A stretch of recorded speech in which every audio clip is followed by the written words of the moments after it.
Եվ այսպես հիմա միանալու եմ Փարիզ, որտեղ ինձ է սպասում Հույդա բյուրոյի անդամ Ֆրանսիայի հայկական կազմակերպությունների համակարգող խորհրդի համանախագահ Մուրադ Փափազյանը։ Պարոն Փափազյան, բարև ձեզ։ Բարև ձեզ։ Պարոն Փափազյան, Հայաստանում հատկապես վերջին շրջանում մի թեզ է ձևավորվել, որի համաձայն, եթե Արևմուտքը Փաշինյանին չտար քարտ բլանշ, ապա վերջին իրադարձությունները առնվազն վերջին իրադարձությունները տեղի չէին ունենա, մասնավորապես եկեղեցու վրա հարձակում, դա բացատրելով իբրև եկեղեցականների վրա հարձակում եւ մասնավորապես աշխարհիկ իշխանությունների տվյալ դեպքում Գյումրու քաղաքապետի վրա հարձակումը։ Ես գարզեմ բարձաբես, որ Փաշինյանը վախի մեջ է, լուրջ վախի մեջ է, ինքը գիտե, որ դարձավ փոքրամասնություն երկրի մեջ եւ որ իրեն համար շատ վտանգավոր են առաջիկա ընտրությունները, ինքը Հայաստանը դարձուց բռնադիրական երկիր, ոստիկանական պետություն, իսկական դիկտատուրա։ Փաշինյանը ինքը գուզե իր եկեղեցին, իր կաթողիկոսը, գուզե իր քաղաքապետները, գուզե իր պատգամավորները, գուզե իր սփյուռքը, գուզե իր ժողովուրդը։ Փաշինյանը պետք է հասկանա, որ Հայաստանը իրեն չի պատկանիր, Հայաստանը իր դունը չէ, հայ ժողովուրդը երկար պիտի չընդունի իր իշխանությունը։ Փաշինյանի այդ կայլերը լուրջորեն գպաժանեն հայ ժողովուրդը եւ բաժանելով հայ ժողովուրդը գդգարացնեն Հայաստանը եւ ասիկա իսկապես անընդունելի է ինքը բարձաբես գուզե բրգել իր ռեժիմը ինքը չաշխատիր Հայաստանի համար ինքը գաշխատի իր ռեժիմի համար ասիկա արդյոք հայ ժողովուրդը գոնտունի հաստատ ոչ, պատասխանը ոչ է։ Դուք ասացիք, որ Փաշինյանը պիտի հասկանա եւ թվարկեցիք այն, թե գլխավորապես ինչ պիտի հասկանա։ Բայց եթե Փաշինյանը չի հասկանում կամ այսպես ասենք, քաղաքականապես իրեն ձեռնտու չէ դա հասկանալ, ապա աշխարհաքաղաքական տեսանկյունից ինչու Փաշինյանին չեն փորձում հասկացնել, մասնավորապես Արևմուտքը նկատի ունեմ։ Ինչու մենք չենք տեսնում, չենք լսում այն մտահոգությունները, կոչերը, որոնք հաճախ լսում ենք նաև նախկին նախագահների, նախկին վարչապետերի ժամանակ Արևմուտքից։ Երբ որ Փաշինյանը հասավ իշխանության գլուխ 2018-ին, ինքը ձանձանեց ժողովրդավարության ազատություններու թրոշակը, ինչ որ գրնային համապատասխանել Արևմուտքի հայեցակարգով։ Այսօր երբ որ Փաշինյանը հաստատե բռնադիրական պետությունը, երբ որ Հայաստանի բանդերու մեջ կան քաղաքական բանդարգալներ, երբ որ ինքը գաշխուժացնե եկեղեցի դեմ բայկարը, որ 3 սրբազաններ արդեն բանդի մեջ են, երբ որ ինքը գտեգանե առանց հարթարատատությամբ ուրեմն Գյումրիի ընդրությունները ասիկա Արևմուտքը երկար պիտի չկարենա ուրեմն զորակցիլ Փաշինյանին, որովհետև Արևմուտքը նաև իր պատկերը ունի եւ ընդհանրապես ժողովրդավարական պատկեր մնե եւ իրենց համար շատ կարեւոր է որ իր գործընկերները ժողովրդավարական ծևով վարվին եւ եթե Փաշինյանը գարզե որ ժողովրդավարությունները պիտի անտուժեն, պիտի շարունակեն զորավի գանքնիլ իրեն երբ որ ինքը իսկապես Հայաստանը գտարցնե քրետե դիկտատուրա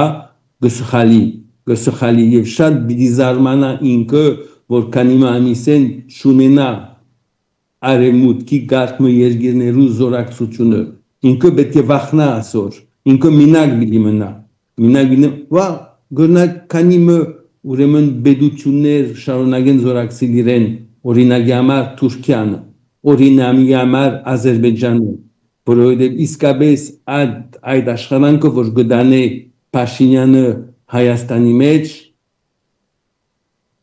զորակցությունը գովայել է Թուրքիո եւ Ադրբեջանին կամ ուրիշ ծևով գտնանք նաեւ մոդենալ հարցին Ալիևի եւ Էրդողանի հրանքներով ինքը գաշխատի այսօր գվարվի այսօր լուրջ է այս հարցը կնշանակե որ վաղը իսկապես այդ երկիրը պիտի ղեկավարվի թշնամիներու կողմէ ասիգա արդյոք մենք պիտի ընդունենք հաստատ ոչ արդյոք Հայաստանի ժողովուրդը պիտի ընդունի հաստատ ոչ այսօր հստակ է հարցախուժները ցույց կտան որ Փաշինյանը գործընծուած է իր մեծամասնություն երկրի մեջ անորամար ինքը կայլերը գարնե որբեսի դգարացնի փորձե դգարացնել ընդդիմությունը բայց վստահ չի հաջողիր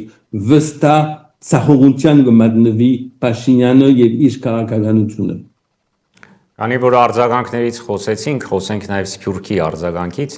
Ձեր մի դիտարկման համաձայն Հայաստանը ծով չունի, բայց Սփյուռք ունի։ Սփյուռքը Հայաստանի ծովն է։ Այդ ծովը հիմա ինչ վիճակում է։ Խաղաղ է, ալեկոծված է, լուռ է, այսինքն ինչ որ բան է նախապատրաստում։ Դեռ պիտի նախապատրաստի։ Հիասթափվել է գուցե։ Անգերձելանք Սփյուռքը 2018-ին զորավի կանգնեցավ Փաշինյանին, որովհետև Փաշինյանի ծրագիրը Պայլուն ծրագիր մներ այսօր բոլորովին հագարակ ծրագրով կա երբ որ 2018-ին ժողովրդավարությամբ ազատությամբ ինքը կհայտարարեր որ Արցախը Հայաստանի ու վերջ ինքը կհայտարարեր որ ժողովրդին պիտի հավաքեր հանրապետության հրապարակի վրա ագորայի պես միասին որոշումները պիտի առնեին ինքը անշուշտ Սփյուռքը Իմանա բոլոր ասկի պես որ Փաշինյանը խապած է որ Փաշինյանը սուտ խոսած է որ այսօր այդ բոլոր արժեքները որ Սփյուռքը կպաշտպանեն այսինքն ցեղասպանության ճանաչում Փաշինյանը հարցականի դա գտնե ցեղասպանության իրականությունը երբ որ Սփյուռքը կբայկարեր որբեսի Արցախը անգախ հանրապետություն անգախ հայ հանրապետություն դառնա Փաշինյանը ձախեց Արցախը հայտարարելով որ Արցախը մաս կգազմի Ադրբեջանին երբ որ Սփյուռքը գուզե բախմբաներ ասկի միասնականությունը Փաշինյանը ինքը բոլորովին կբաժնե ասկը սևուսպիդակները էլիտաները եւ ժողովուրդը դուրսի եւ ներսի հայերը այսինքն բոլորովին իր քաղաքականությունը դգարացնող քաղաքականություն մնե Հայաստանի եւ այսիգա Սփյուռքը չի գնար ընդունի շատ մեծամասնությամբ Սփյուռքը զորավի կանգնած է Փաշինյանին 2018-ին 2019-ին բայց այսօր գտնամ ասել որ մեծամասնությամբ գտադաբարդե իր քաղաքականությունը Սփյուռքը դատապարտում է մինչդեռ գալով կրկին արտաքին աշխարհի թվացial կամ հարաբերական աջակցությանը քրեական վարույթ է անխաձեռնվում, որում ներգրավված է նաև ոչ ավել ոչ պակաս ամենայն հայոց կաթողիկոսը Գարեգին II-ը։ Եվ այդ ֆոնին Փաշինյանը մեկնում է Վատիկան հանդիպելու Հռոմի Պապի հետ։ Սա ինչպես եք դիտում։ Այստեղ տեսնում եք որևէ միտում, տեսնում եք որևէ արձագանք կամ արձագանքի ցանկություն կամ սպասում նաև իշխանությունների կողմից գուցե գնում են այնտեղ նաև եթե ոչ աջակցություն, ապա գոնե լսելու, հասկանալու իրենց քայլերը արդյոք ունեցել են հետևանք հոգևոր ասպարեզում։ Ինչպես եք գնահատում սա։ Ինքը գործե ուրեմն տանալ քանի մբադուաններ որբեսի փրկե ռեժիմը անշուշտ այսօր այս հանգրվանին նաև բավական պատկամներ փոխանցված են իրեն եկեղեցական շրջանակներու կողմէ ոչ միայն հայկական, բայց օդալ եկեղեցական շրջանակներու կողմէ քիչ ժամանակ պետք է անշուշտ որբեսի իրեն հասկանան որ Փաշինյանը նաև իրենց ալ գխապե բայց արագ հասկանան ես բավական մտահոգ լամ եթե Փաշինյանի դեղը լամ որովհետև իր քաղաքականությունը իրեն իր քաղաքականությունը գնշանագե իրեն համար իր վերջը իսկապես շատ անընդունելի ծևով գվարվի եւ ասիգա ինքը սուր պիտի վճարե եւ սուր պիտի վճարե ժողովրդավարական ծևով որովհետեւ հունիսի ընդրությունները ինքը պիտի գործընծնի իսկապես պիտի բարդովի որովհետեւ չի գնա շարունակել այդպես դգարացնել հայ ժողովուրդը Հայաստանը ասկը եւ ինքը պիտի ունենա իստեմ լուրջ մեծամասնությունը։ Այդ թեմայի վերաբերյալ վերջին հարցը դաշնակցությունը ներկայացվածություն ունի աշխարհի գրեթե բոլոր երկրներում, հատկապես խոշորագույն երկրներում, Միացյալ Նահանգներ, Կանադա, Կիպրոս, Փաշինյանը դաշնակցության հետ իր հարաբերությունները խզելով ինչ է կորցնելու 2026 թվականի ընտրություններին։ Մենք իստեմ լուրջ բայկար պիտի դանենք, քաղաքական բայկար, ժողովրդավարական բայկար, մենք պիտի շարունակենք թե Հայաստանի մեջ, թե Սփյուռքի մեջ, ուրեմն բացատրել ժողովրդին, ասկին, ինչպես կդկարացնե Փաշինյանը Հայաստանը եւ հայկական կողմը, մեր վրա հաշիվ կրնակն է անշուշտ, որովհետեւ մեր լուրջ ներդրումը ունենանք քաղաքական կետնի վրա ժողովրդի մոտ եւ նաեւ մեր գործընկերներու մոտ, մեր օդար գործընկերներու մոտ, մինչեւ հիմա մենք բավական լուր եղած ենք արտաքին աշխարհի մոտ, որովհետեւ մենք ուզենք միշտ պարտադել ուրեմն ժողովրդավարական Հայաստանը եւ դիկտատորական Ադրբեջանը, այս հիմա վերջացավ այս քաղաքականությունը, հիմա ճիշտը պիտի պատմենք, ճիշտը պիտի ցույց բերենք, անընդունելի է, որ եկեղեցի դեմ բայկարը շարունակվի, անընդունելի է, որ Սամվել Ղարաբեդյանը գարանավորվի, անընդունելի է, որ ընդդիմության ուրեմն ներկայացներ բանդի մեջ լան, անընդունելի է, որ սրբազաններ բանդարգված լան, անընդունելի է, որ ինքը գեստակ գարանավորե ուրեմն ընդրված Գյումրիի քաղաքապետը, որովհետև այս քաղաքապետը հաղթեց իր ներկայացուցիչին Գյումրիին,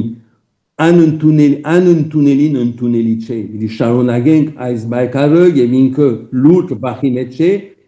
եւ պետք է սպասենք ուրիշ զայրահեղ ուրեմն ակտեր Փաշինյանի կողմէ, որ վերջնականապես պիտի վարկապեգե իրեն բոլոր աշխարհի արժեվ։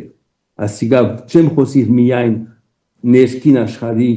արժեվ, բայց արտաքին աշխարհի արժեվ։ Արդեն հստակ է Ֆրանսիայի մեջ շատ են քաղաքական գործընկերներով հասկացան ով է Փաշինյանը, ինչ կնե Փաշինյանը, որու համար գաշխատի Փաշինյանը, ասիկա հստակ է